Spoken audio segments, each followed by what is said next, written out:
Hello, good morning बेटा। I hope आप सब लोग अच्छे होंगे और अच्छे से पढ़ाई कर रहे होंगे। So now the last topic that we have discussed is the pH scale. हमने ये देखा था कि पीएच स्केल क्या होता है, उस पर रीडिंग्स कैसे होती हैं, अबाउ द 7 पीएच का क्या मतलब है, बिलो द 7 पीएच क्या है, 7 पीएच का क्या मतलब होता है, पीएच एक्चुअली में मैथमेटिकली किसके बराबर होता है, it is equal to minus log of H positive I. ठीक है, फिर लॉग की कुछ प्रॉपर्टीज मैंने आपको लिखवाई थी और बोला था याद कर लेना, न्यूमेरिकल्स में आपको काम आएंगे। तो आज का हमारा टॉपिक उसी से रिलेटेड है, measurement of strength of acidic and basic solutions. ठीक है, तो पीएच जो है ना वो आपको एक्चुअली में स्ट्रेंथ बता देता है किसी भी सॉल्यूशन की। भाई अगर मैं आपसे बोलूं कि मेरे पास दो एसिडिक सॉल्यूशन है, एक का पीएच 3 है और एक का पीएच 5 है, और मैं आपसे पूछूं बताइए किस में कौन ज्यादा स्ट्रॉन्ग एसिड है, तो आप कहोगे पीएच 3 वाला। मैं आपको बता चुकी हूँ 5 वाला एसिडिक तो है पर इसकी स्ट्रेंथ कम है। इसी तरह से मेरे पास एक सॉल्यूशन हो जिसका पीएच 12 हो और एक सॉल्यूशन हो जिसका पीएच 14 हो, और मैं आपसे पूछूं इनमें बताइए बेसिक स्ट्रेंथ किसकी ज्यादा है, तो आप कहोगे इसकी ज्यादा है बजाय इसकी। रीजन सिंपल सा है, इसमें H पॉजिटिव आयन ज्यादा है।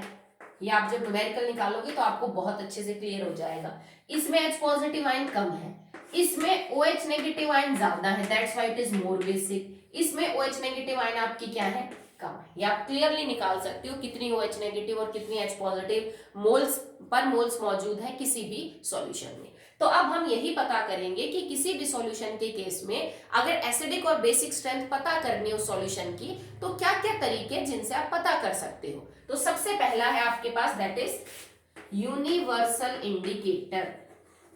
पीएच भी है हमारे पास, उसको भी हम पढ़ेंगे, but firstly universal indicator. Universal indicator जैसे पानी को बोल देते हैं यूनिवर्सल। ठीक है, मतलब यूनिवर्सल इंडिकेटर बेटा एक ऐसा इंडिकेटर है जो एक्चुअली में कई इंडिकेटर्स को मिला के बनाया जाता है। जैसे तुम्हारे पास मिथाइल ऑरेंज है, फिनोफ्थलीन है, लिटमस है, ठीक है, बाकी बहुत सारे इंडिकेटर है। तो यूनिवर्सल इंडिकेटर एक ऐसा डाई है, एक ऐसा केमिकल है जो वेरियस इंडिकेटर्स को आपस में मिक्स करके मिलाया गया है। ठीक है, और इसका फायदा क्या है भाई, जब बाकी इंडिकेटर्स मौजूद थे, लिटमस था, फिनोफ्थलीन था, मिथाइल ऑरेंज था, तो why we need universal indicator, क्योंकि बेटा उनकी एक कमी है। उनकी कमी क्या है, लिटमस मान लीजिए तुम्हारे पास ब्लू है, तो ब्लू लिटमस रेड हो जाएगा अगर तुम्हारे पास HCl है या तुम्हारे पास एसिटिक एसिड है। भाई एक बीकर के अंदर बच्चे ने एसिटिक एसिड में ब्लू लिटमस की 2 ड्रॉप डाली, एक में HCl के अंदर, दोनों ही केस में वो रेड हो जाएगा। ठीक है, तो इसका मतलब तुम्हें ये तो पता चल जाएगा कि आपके दोनों ही सॉल्यूशन एसिडिक है, पर तुम ये नहीं बता पाओगे कि इनमें से कौन स्ट्रॉन्ग एसिड और कौन कमजोर है। इसी तरह मान लीजिए मैंने रेड लिटमस को डाला, सॉल्यूशन है और वो ब्लू हो गया, वो NaOH के केस में भी ब्लू हो जाएगा और वो COH ट्वाइस के केस में भी ब्लू हो जाएगा, पर आपको ये नहीं पता चलेगा that out of these two compound which is more basic and which is less basic. तो इससे पहले जो इंडिकेटर आपने पढ़े, ऑल्फैक्टरी है तो और नेचुरल है तो सिंथेटिक है, तो वो सिर्फ तुम्हें मीडियम के बारे में बता सकते हैं, एसिडिक, बेसिक एंड न्यूट्रल। वो दो एसिडिक मीडियम में से स्ट्रेंथ नहीं बता सकते कि कौन ज्यादा एसिडिक कौन कम एसिडिक। दो बेसिक में से ये नहीं समझा सकते कि कौन ज्यादा बेसिक और कौन कम बेसिक है। तो इस कमी को दूर करने के लिए हमें यूनिवर्सल इंडिकेटर की जरूरत पड़ती है, क्योंकि ना ये सिर्फ ये बताएगा तुम्हें, ये तो बताए ही बताएगा बेटा कि मीडियम एसिडिक है, बेसिक है कि न्यूट्रल है, पर एसिडिक में आपको हिंट दे देगा कि ये कितना एसिडिक है और कितना नहीं है, ये कितना बेसिक है या कितना नहीं, मतलब ज्यादा बेसिक है, बहुत ज्यादा बेसिक है, कम बेसिक है, इस टाइप के आपको जो आइडियाज है वो मिल जाएंगे। So that's why we use indicator universal, क्योंकि आपको ज्यादा बेटर आइडिया मिल जाता है उसकी स्ट्रेंथ का, सॉल्यूशन की का, ना कि सिर्फ इतना कि एसिडिक, बेसिक और न्यूट्रल के बारे में पता करते हैं। तो universal indicator is a mixture of various indicators, सबको मिला के हमने इसको बना रखा है, और ये हल्का सा रेडिश कलर का सॉल्यूशन होता है। ये आपको लैब्स में दोनों फॉर्म में मिलेगा, यूनिवर्सल इंडिकेटर सॉल्यूशन की फॉर्म में भी मिलता है और ये पेपर की फॉर्म में भी मिलेगा। भाई ये लाल कलर का सॉल्यूशन होता है, अगर आप इसका पेपर बनाना चाहते हो तो हम क्या करते हैं, एक पेपर को इसमें डुबो के सॉल्यूशन में उसको सुखा लेते हैं, और उस पेपर को फिर हम पीएच स्केल, यू समझ लीजिए कि पीएच पेपर बोलते हैं एक्चुअली में, that paper is known as pH paper. ठीक है, तो आपको एक मिलेगा, डब्बी में बंद होता है, येलो कलर का एक पेपर होता है, तो उससे भी चेक कर सकते हो। वो यूनिवर्सल इंडिकेटर पेपर की फॉर्म में है, जैसे लिटमस पेपर की स्ट्रिप होती है, या आपको ये सॉल्यूशन की फॉर्म में भी मिल जाएगा, जैसे ब्लू रेड लिटमस सॉल्यूशन हमारे पास होते हैं। ठीक है, इसकी सबसे अच्छी बात क्या है कि ये अलग अलग रंग देता है, अलग अलग स्ट्रेंथ के हिसाब से। ये एसिडिक मीडियम में ही आपको 2-3 कलर दे देगा, और उस 2-3 कलर को देख के आप ये बता सकते हो ऐसा रंग है तो कम एसिडिक है, ऐसा रंग है तो ज्यादा। ये बेसिक मीडियम में भी आपको 2-3 कलर अलग अलग देगा, उनसे हम पता कर सकते हैं कि एक्चुअली में जो स्ट्रेंथ है वो क्या है, मतलब पीएच लगभग कितना आसपास है, मतलब रफली आइडिया मिल जाएगा आपको कि तुम्हारे सॉल्यूशन का पीएच अप्रोक्सीमेटली कहाँ के आसपास है, फिर तो तुम बता ही दोगी कि स्ट्रेंथ कैसी है। ठीक है, तो ये चीज आपको याद करनी है। अगला जो काम हम करवा रहे हैं, आप इसको अपनी कॉपी में स्केच से ही ड्रॉ करोगे, जैसे मैं बोलूंगी ना कि इस पीएच के लिए ऐसा रंग दिखाएगा, तो आप अपनी फेयर नोटबुक में उस जोन को, उस बॉक्स को वैसा ही कलर देंगे। अगर आप ये कलर याद करने में गड़बड़ करते हो तो आपका क्वेश्चन गलत हो जाएगा। ठीक है, एग्जामिनर कलर से पूछेगा कि यूनिवर्सल इंडिकेटर के साथ इस सॉल्यूशन ने ऐसा कलर दिया, इसने ऐसा, बताइए out of these two solution which is basic, which is neutral, या फिर which is more basic, which is a stronger basic. तो रंग याद रखना आपकी जिम्मेदारी है, वो काम आपको करना है। ओके, तो चलिए स्टार्ट करते हैं with the colour range for universal indicator at different pH. तो हम पीएच करेंगे फ्रॉम 0 टू ये 14 पीएच तक आपका वेरी करेगा। तो सबसे पहले बात करते हैं, अगर तुम्हारा जो, चलो हम लिख देते हैं 1 2 3 4 5 6 7 8 9 10 11 12 13 14, ये हमने 14 तक का जो स्केल है वो पीएच का लिख दिया।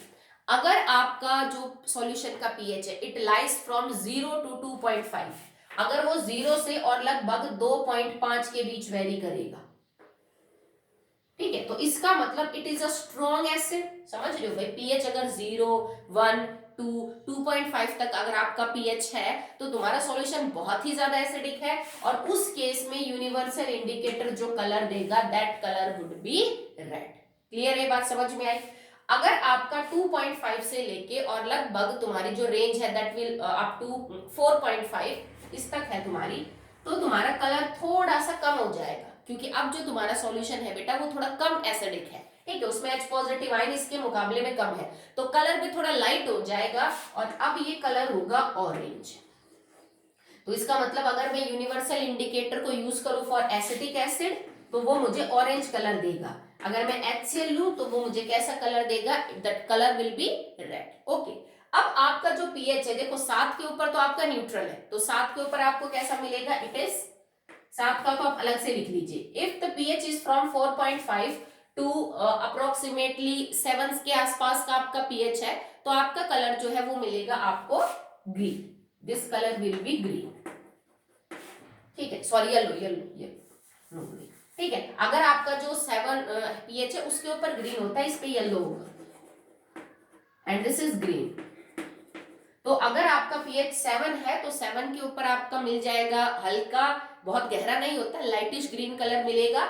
अगर आपका पीएच 4.5 से और 7 से थोड़ा सा भी नीचे, जैसे 6.5 है, 6.6 6.7 समथिंग, तो आपका जो कलर है दैट विल बी येलो। मतलब जो शेड है ना वो धीरे धीरे हल्की होती जा रही है, पहले लाल, then orange, then yellow, then फिर ग्रीनिश। अब जो तुम्हारी शेड है वो थोड़ी डार्कर होती चली जाएगी, बिकॉज सॉल्यूशन इज बेसिक। ठीक है, तो अब अगर आपका सॉल्यूशन यहां से और 9.5 के बीच में वेरी कर रहा है, भाई 7 से ऊपर जैसे 7.1 ले लिया, और उसके बाद 9.5 तक आपका जो पीएच है वो वेरी कर रहा है, मतलब सॉल्यूशन इज बेसिक, पर बहुत ज्यादा बेसिक भी सॉल्यूशन आपका नहीं है, तो कलर हो जाएगा यहाँ पे दैट इज ब्लू। हल्का नीला कलर जो है वो आपको देखने को मिलेगा। हल्के नीले से मेरा ये मतलब नहीं है कि जैसे कॉपर सल्फेट का कलर है वैसा मिलेगा, स्काई ब्लू नहीं, उससे तो थोड़ा डार्क मिलेगा, पर बहुत ज्यादा डीप नेवी ब्लू कलर भी आपको देखने को नहीं मिलेगा। ठीक है, नेक्स्ट है लगभग 11.5 तक। अब 9.5 से लेके और 11.5 के आसपास आपको कलर मिलेगा इंडिगो, मतलब ब्लू की थोड़ी डार्क शेड हो जाएगी। अब जो कलर है वो थोड़ा सा क्या हो जाएगा, डार्क। और 14 तक जो आपका कलर है वो और ज्यादा गहरा हो जाता है, नाउ इट बिकम्स व्हाइट। ठीक है, तो यूनिवर्सल इंडिकेटर देखो 1 2 3 4 5 6 7, आपको 7 अलग कलर देता है। जबकि हर इंडिकेटर सिर्फ एक पर्टिकुलर मीडियम में कोई एक कलर देता है, जबकि यूनिवर्सल इंडिकेटर आपको 0 से और 14 पीएच के बीच में, मतलब एसिडिक, बेसिक एंड न्यूट्रल, उसके अंदर 7 डिफरेंट कलर्स,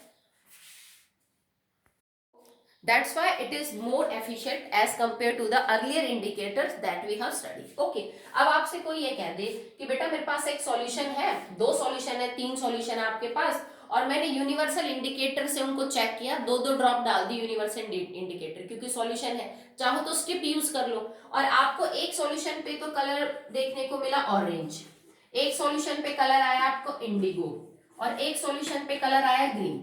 तो इन कलर से आपको मीडियम के बारे में क्या पता चलता है और पीएच के बारे में आप क्या आइडिया लगा सकते हैं सॉल्यूशन। तो if it is green then the medium is neutral and the pH is 7, clear है।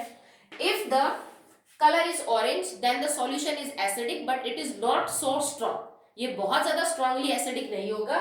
ऑरेंज के लिए पीएच लगभग क्या वेरी करेगा, तो आप इसको लिख सकते हो pH will be around 3 to 4.5, 2.5 से 4.5 के बीच में हो सकता है। If the colour is indigo then the solution, देखो सॉल्यूशन तो एसिडिक होगा ही, सॉल्यूशन बेसिक होगा, पर इंडिगो को अगर हम चेक करें तो इसका मतलब आपका पीएच 9 से 11 के आसपास मिलेगा, ठीक है। तो इस तरह के क्वेश्चन बन के आएंगे इस टॉपिक के ऊपर। तो फर्स्ट है यूनिवर्सल इंडिकेटर से आप स्ट्रेंथ का पता लगा सकते हो डिफरेंट सॉल्यूशंस की, ठीक है। कलर बता देगा आपको, जो यूनिवर्सल इंडिकेटर की बॉटल होती है उसके ऊपर एक चार्ट चिपका हुआ होता है जिसमें अलग अलग कलर होते हैं कि अगर ऐसा रंग आ रहा है सॉल्यूशन का तो अप्रोक्सीमेट पीएच ये है, ऐसा आ रहा है तो अप्रोक्सीमेट पीएच ये है। जो स्ट्रिप होती है यूनिवर्सल इंडिकेटर की, उसके सबसे ऊपर वाली स्ट्रिप का जो कवर है उसके ऊपर डिफरेंट कलर की लाइंस होती हैं पीएच के साथ, कि ऐसा रंग आ रहा है तो ये पीएच होगा और ऐसा रंग आ रहा है तो, ठीक है। तो पहला तो ये तरीका है एसिड बेसिक सॉल्यूशन की स्ट्रेंथ को पता करने का, कि out of 2 acidic which is basic, which is more acidic, which is less acidic,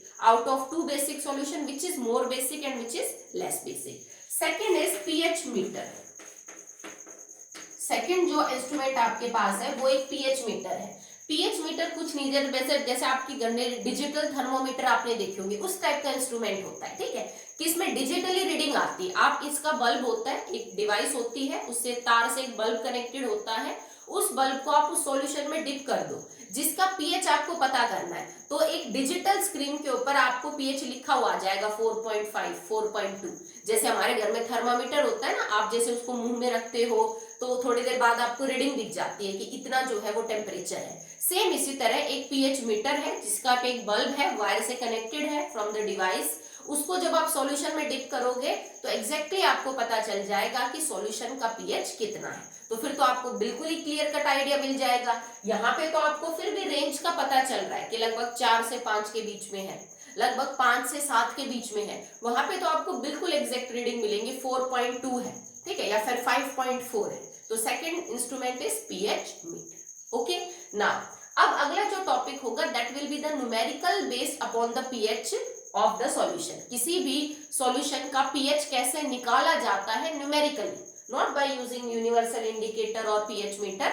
अगर आपको डाटा गिवन है H पॉजिटिव आयन कंसंट्रेशन कितनी है, उससे किसी सॉल्यूशन का पीएच कैसे निकाल सकते हैं। अब आगे न्यूमेरिकल्स करेंगे। नाउ बेटा before numericals on the pH scale there is a table given in your book जिसके अंदर कुछ सॉल्ट्स हैं, नाम, फॉर्मूले और उनके पीएच के बारे में बता रखा है कि भाई 7 से ज्यादा होगा या कम होगा। तो ऑलरेडी ये बात मैंने वैसे पहले आपको एक्सप्लेन करी थी, बट मैं एक बार दोबारा बता देती हूँ।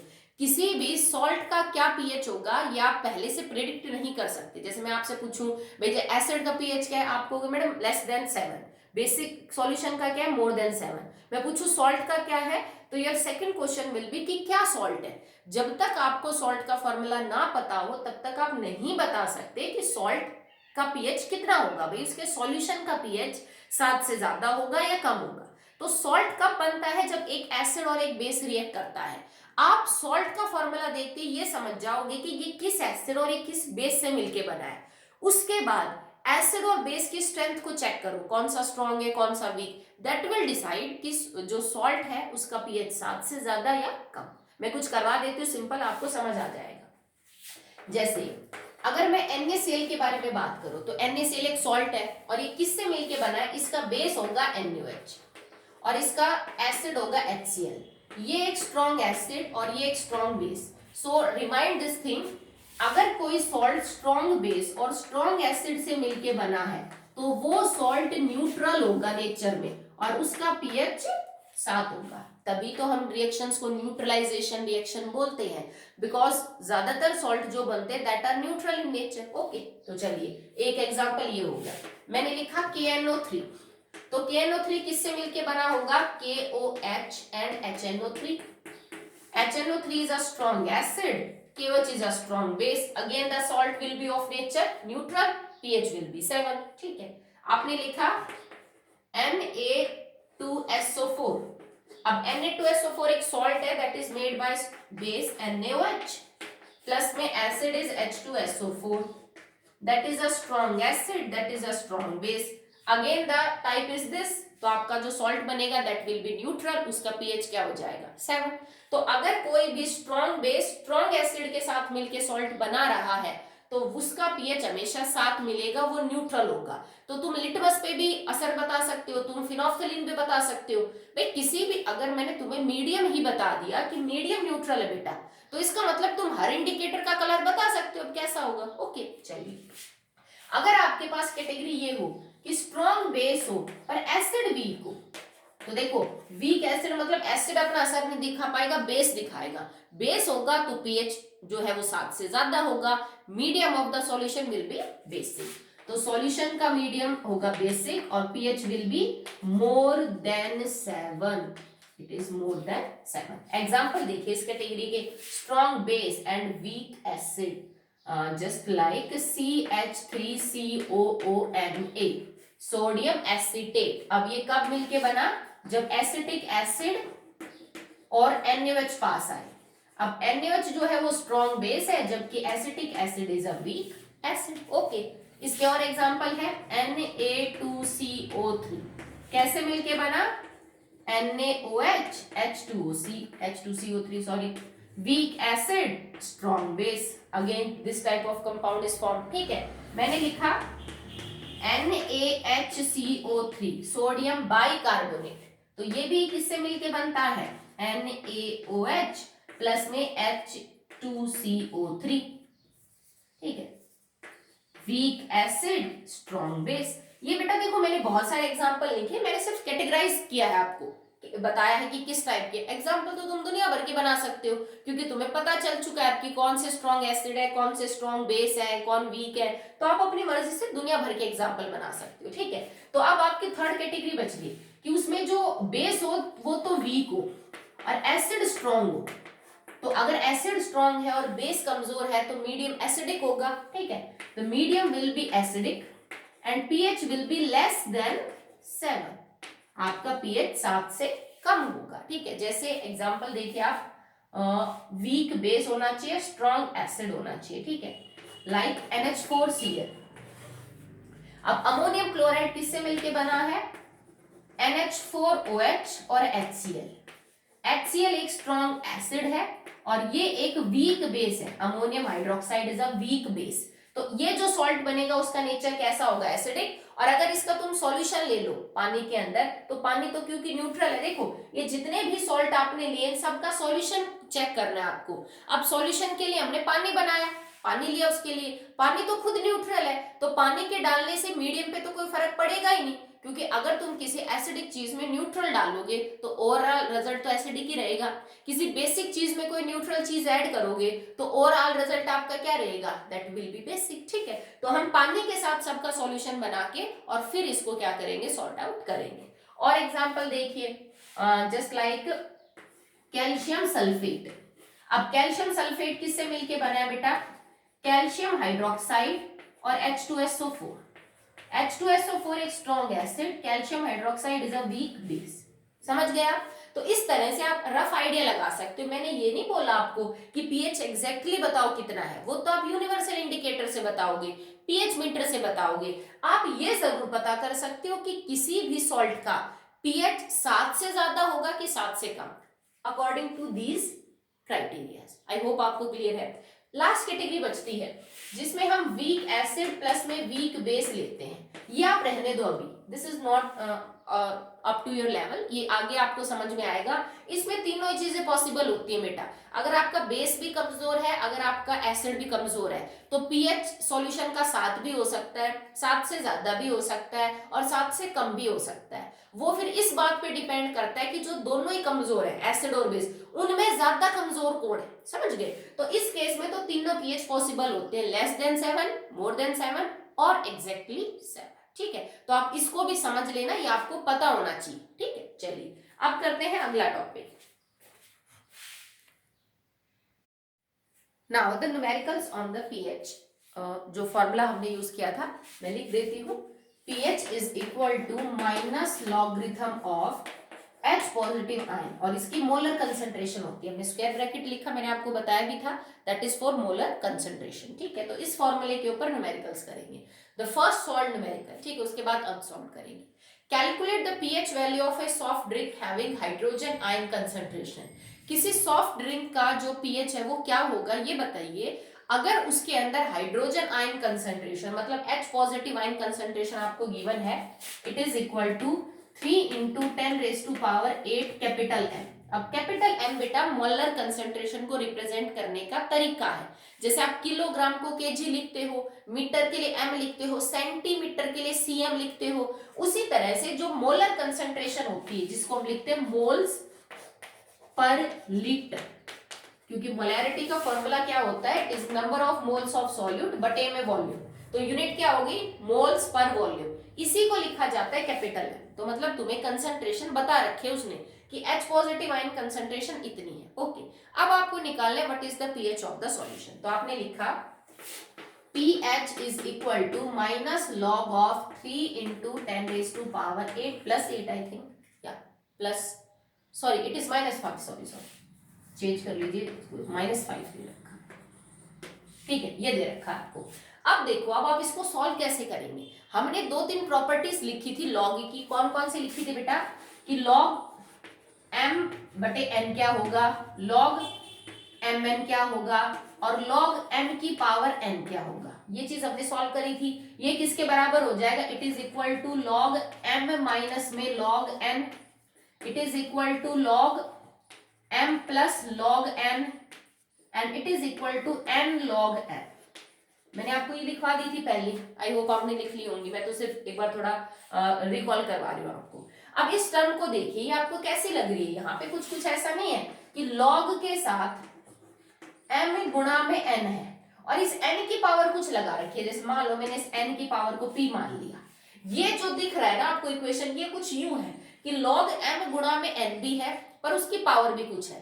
तो इसमें दो प्रॉपर्टीज एक साथ यूज करनी पड़ेंगी हमारे को। कैसे यूज करेंगे इसको देखो, सबसे पहले आप क्या करोगे, इसको और इसको सॉल्व करिए, log m गुणा m क्या हो जाएगा। तो देखो अब इसको हम क्या करेंगे, now pH is equal to minus log 3 हो गया, ठीक है। अब गुणा होती है तो आप क्या करते हो, प्लस करते हो, प्लस में आप क्या करोगे, log 10 की पावर -5। समझ आया आपको कि मैंने पहले ये सॉल्व किया log m गुणा n, तो log m, ठीक है। इसको आप ये करिए बेटा, एक तरह से माइनस को बाहर ले लीजिए, क्योंकि पूरे फॉर्मूले में बाहर है, तो इसको हम ब्रैकेट में एनक्लोज कर देते हैं, माइनस log 3 प्लस log 10 की पावर -5। क्लियर है, चलिए नेक्स्ट, माइनस log 3 की तो आपको वैल्यू पुट करनी पड़ेगी, ये तो आपको याद रखनी पड़ेगी, जैसे हम √2, 3, 4 की करते हैं उस तरह से। जैसे तुम याद करते हो cos 90 क्या होगा, cos 120 क्या होगा, सेम आपको वैल्यूज याद करनी पड़ेंगी। इसको फर्दर सॉल्व किया जा सकता है, कैसे, प्लस। अब इसको सॉल्व करेंगे तो ये log m की पावर n है, जिसको हम कैसे लिख सकते हैं, n log m। n मतलब जो भी पावर है अपने साइन के साथ आगे आ जाएगी, log m बाद में, तो प्लस। अब इसको मैं इधर, क्योंकि मुझे साइन लाना है ना, तो -5 log 10, मैंने इसको सॉल्व कर लिया, ठीक है। अब log 10 किसके बराबर है, it is equal to 1, 1 multiply by -5 is equal to -5, तो हमने इसको सिंप्लीफाई किया, माइनस log 3 प्लस -5 हो गया आपका सॉल्व। नेक्स्ट माइनस, अब log 3 की ना आपको वैल्यू पुट करनी पड़ेगी, ये मैं आपको कल log 1 से लेके और जो सॉरी log 2 से लेके और log 9 तक की वैल्यूज लिखवा दूंगे, तो आप उनको याद कर लेना ताकि किसी न्यूमेरिकल के अंदर अगर आपको पुट करनी पड़े तो आप आसानी से उनको क्या कर सके, पुट कर सके। ठीक है, तो आपको क्या करना है, log 3 जो है it is now it is equal to 0.4771। ठीक है, तो log 3 की वैल्यू पुट की हमने 0.4771। ठीक है, प्लस माइनस क्या हो जाएंगे बेटा, माइनस। ठीक है, तो -5 और ब्रैकेट के बाद ऑलरेडी माइनस है तो आपके साइन जो है वो क्या हो जाएंगे, it is equal to -0.4771 minus minus क्या हो जाएंगे बेटा, +5। आप इसको यूं सॉल्व कर सकते हो, तो एग्जैक्टली आप इस चीज को यूं लिख सकते हो ना, it is equal to pH will be 5 minus में 0.4771। सेम चीज यूं लिखी जा सकती है। आप इसमें से घटाओगे तो तुम्हारा आंसर आएगा 4.52। Your solution has pH 4.52। तो इस तरह से सॉल्व करते हैं pH के न्यूमेरिकल्स को। क्लियर है? ठीक है, एक बार दोबारा से देख लीजिए, तुम्हारे लिए थोड़ा सा नया है। पहले काम क्या करना है, पहले ये 3 प्रॉपर्टीज आपको याद होनी चाहिए, तो आपसे होंगे। अगर log के बाद कोई टर्म इस तरह से दे रखी है 2/5 log 10/3, तो उसको कैसे सॉल्व करते हैं, log m। जैसे मान लीजिए ये यूं होता है log 2/3, तो मैं इसको यूं सॉल्व करती, इट इज log 2 की वैल्यू माइनस में log 3 की वैल्यू। ठीक है, इसको यूं सॉल्व किया जाता है। अगर आपको log दे रखा हो log m multiply by n, कुछ करके दे रखा हो, तो इसको सॉल्व क्या करेंगे, log m प्लस में log n। log m की वैल्यू देखेंगे और फिर log n की दे, दोनों को जोड़ देंगे। अगर log के बाद कोई डिजिट है उसके ऊपर पावर लगी हुई है कुछ, जैसे 10⁵, 10⁶, तो हम इसको कैसे सॉल्व करेंगे, पावर अपने साइन के साथ आगे आ जाती है, चाहे पॉजिटिव चाहे नेगेटिव, और बाद में हम log m लिख देते हैं, मतलब ये लिख के और log m की वैल्यू पुट कर देंगे जो भी होगी। और एक चीज और याद रखना, log 10 हमेशा 1 के बराबर होगा। log 10 is equal to 1। 2 से लेकर 9 तक की वैल्यूज में आपको लिखवा दूंगी। हमने क्या किया कि किसी सॉफ्ट ड्रिंक सैंपल में आपको बता रखा है कि बेटा उसमें H पॉजिटिव आयन ना इतनी है, 3 × 10⁻⁵ मोल्स पर लीटर, सीधा दे दिया। हमें H पॉजिटिव के लिए कुछ करना ही नहीं पड़ा, मैंने इसको फॉर्मूले में पुट कर दिया। ठीक है, अब ये जो प्रॉपर्टी है इन तीनों में से अकेली किसी के बराबर नहीं दिख रही, इसमें 2 प्रॉपर्टीज मिक्स कर दी इसने। कौन सी मिक्स कर दी, log m गुणा n भी है पर n की पावर भी कुछ लगा रखी है। तो पहले मैंने इस इक्वेशन को सॉल्व ये किया, इसको log m माना और इसको n माना। Now it is equal to minus बाहर ले लिया क्योंकि सारे फॉर्मूले में है, तो माइनस को बाहर लिया। log m that is log 3 plus में log 10 की पावर -5 क्योंकि ये पूरी टर्म मेरी n है, समझ रहे हो, लिख दिया मैंने इसको। अब माइनस बाहर लिया, log 3 प्लस, अब इसको अकेले को सॉल्व कर लिया, ये किसके बराबर है, log m की पावर n, तो इसको क्या लिया, n log m। 5 अपने माइनस के साथ आ गया, बाहर मैंने ब्रैकेट लगा दी because here it is plus here it is minus. log 10 1 के बराबर है। ठीक है, तो -5 जो है यहाँ पे मैंने लिख दिया सीधा क्योंकि 1 मल्टीप्लाई करेंगे तो -5। फिर बस इसको सॉल्व करना है, log 3 की वैल्यू पुट कर दी मैंने जो 0.4771 है, then you have to solve this, बस आपका आंसर आ जाएगा 4.5। ओके, चलिए नेक्स्ट देखिए। The next numerical is that is calculate the pH of, आपको pH निकालना है 0.005 मोलर H2SO4। ओके, ठीक है, पहले वाले न्यूमेरिकल में आपको डायरेक्ट बता रखा था कि बेटा H पॉजिटिव आयन कंसंट्रेशन इतनी है, इसने नहीं बता रखा कि H पॉजिटिव आयन कंसंट्रेशन कितनी है। इसने ये बता रखा है कि जो H2SO4 तुम्हारे पास है ना, एक्चुअली में उसकी मोलर कंसंट्रेशन कितनी है, ये नहीं बता रहा कि H पॉजिटिव कितनी है। H2SO4 की मोलर कंसंट्रेशन से हमें ये पता करना पड़ेगा कि actually how many moles of H positive ion are present. Okay, अब इसको सॉल्व करिए, आप देखो कैसे। अगर मैं H2SO4 का 1 मोल लूं तो ये टूटने पे 2 H पॉजिटिव और 1 SO4 नेगेटिव देगा।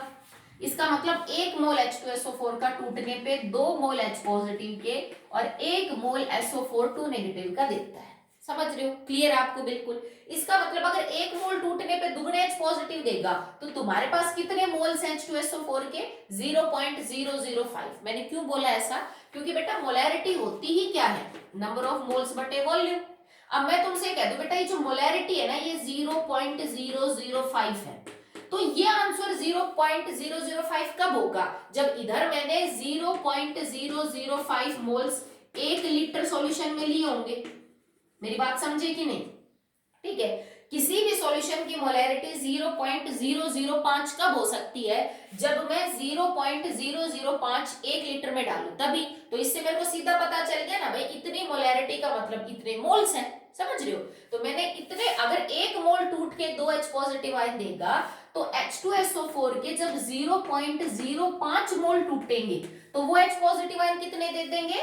2 गुणा में 0.005 मोल्स H पॉजिटिव।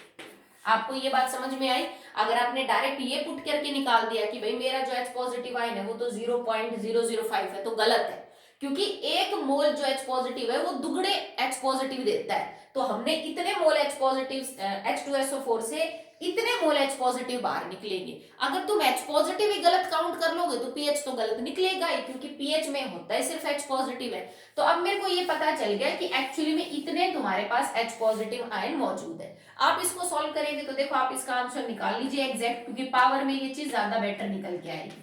ठीक है, ठीक है, ये आपका आंसर आ जाएगा, that will be equal to 0.010 या 1 सेकेंड मल्टीप्लाई बाय 2।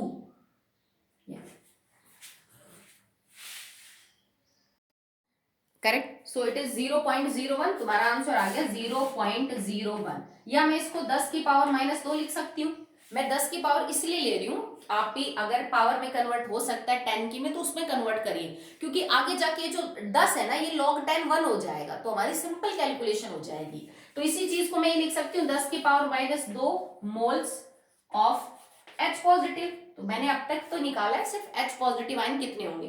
अब आप फॉर्मूले में पुट कर दीजिए इसको। अब आप इसको कैसे सॉल्व करेंगे? pH माइनस लॉग, और H पॉजिटिव आयन कंसंट्रेशन कितनी है? 10 की पावर -2। मैंने सॉल्व किया, pH is equal to minus, मैंने ब्रैकेट स्टार्ट कर दिया और पावर आगे आ गई -2 log 10। log 10 क्या हो गया? 1। pH क्या हो गया? माइनस का 2। pH कितना आ गया आपका? 2।